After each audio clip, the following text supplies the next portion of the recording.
and became the priest for the house of Micha in his idol and worshipped idols over there. So Moshe Rabbeinu himself had a grandson who worshipped idols. How did he misinterpret the Torah?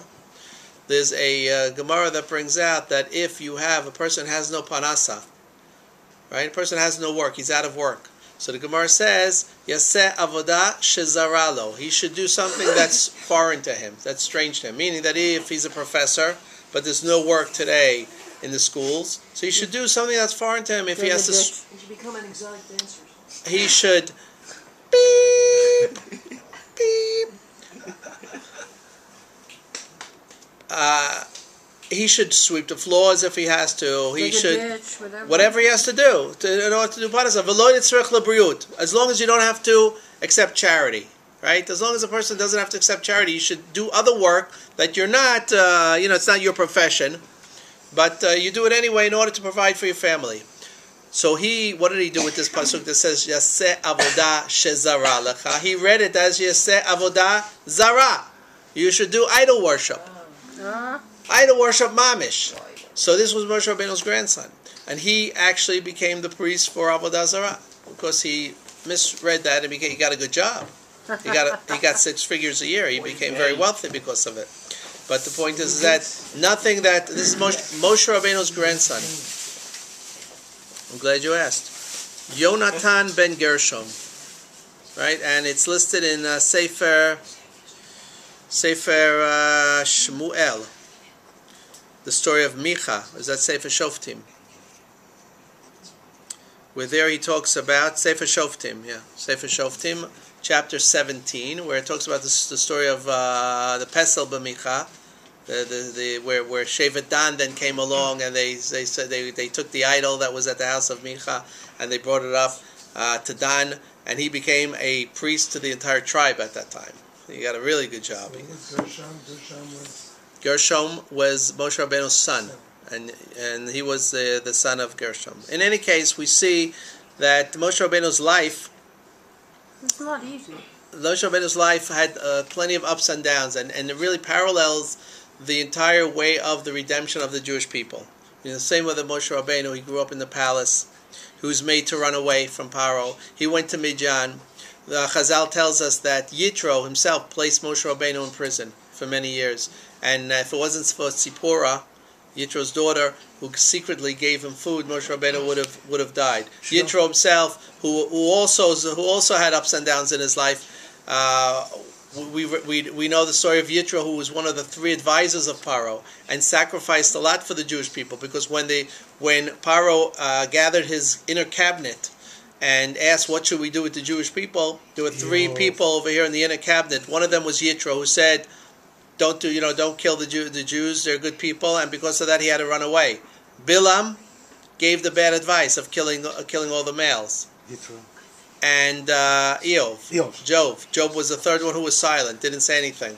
And because of that, later on, he had to cry out in great suffering. That was measure for measure. Kadosh Baruch Hu paid him back. But Yitro had to run away. He had to give up his good job of being one of the advisors, close advisors to Paro. And he ran away to Midian. Now all of a sudden it falls upon him Moshe. And he doesn't know what to do, because he knows that he's wanted man in Egypt.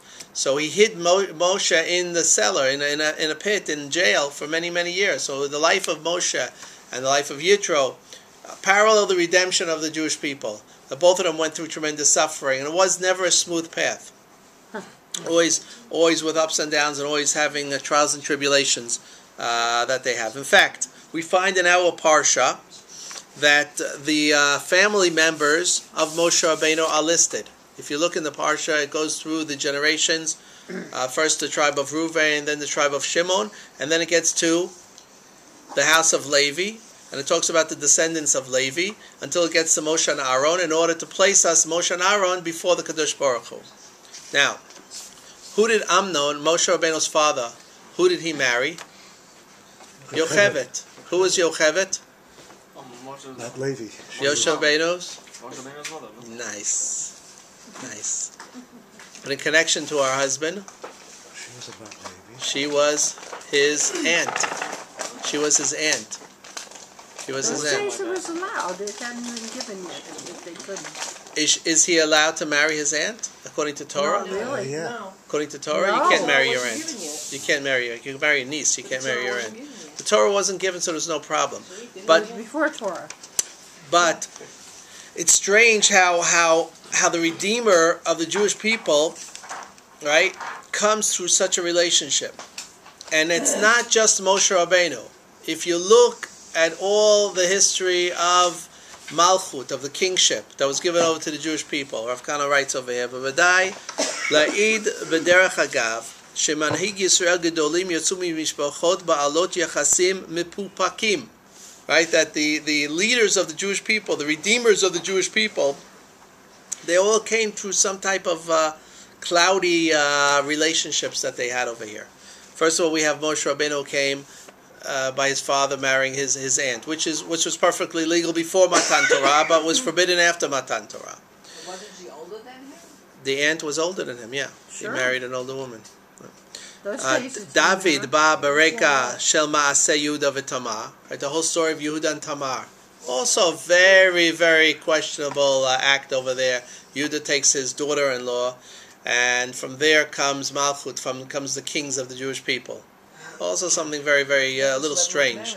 Obviously, also before Matan Torah, but he slept with his daughter-in-law, which was, of course, after Matan Torah was something that was forbidden. Her husband died without That's issue. elaborate marriage. That's right. So she was supposed to marry He was supposed to marry the other son.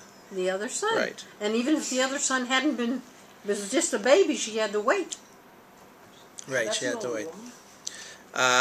We wouldn't do Ruth such things today. Goyeret, Ruth Amovia.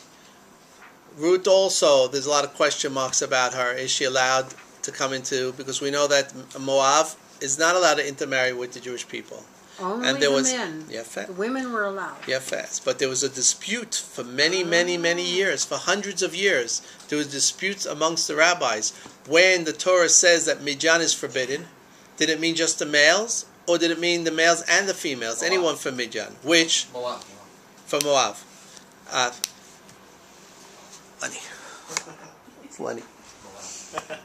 It's working. We are so on YouTube. It's not even funny. You got the Jewish batteries finally.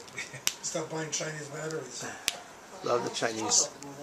In any case, so there's a big dispute. Is Ruth allowed to come into the Jewish people? That dispute was brought down into the courts of Shaul, even in the time of David HaMelech, until Doeg said no. Doeg Edomi was from the school that is forbidden, and that's why David is not legitimate Jewish. He's not allowed to be a part of the Jewish people. Boaz, who did marry Ruth and fathered the child, who continued the seed until finally they became the Jewish people, also is a big dispute. Should he take her for the person who was asked before Boaz, known in the book of the Megillah of Ruth, known as Ploni Almoni, John Doe, his name is not mentioned. He didn't want to. He had the option to take Ruth before Boaz, and he refused it because he didn't want to get involved. It's a machlokes. He didn't want to get his hands dirty by I don't know if I'm allowed to marry Ruth. So what are people going to say about me? So he forever, for eternity, is known as John Doe. We don't know who he is. He missed his opportunity in life. Boaz, on the other hand, took the opportunity and became the great-great-grandfather of David HaMelech. But what happened the day after Boaz's wedding? Died. Boaz died. He wasn't a youngster, but Boaz died. You could just imagine the next day in the papers what everybody was saying about Boaz. An idiot.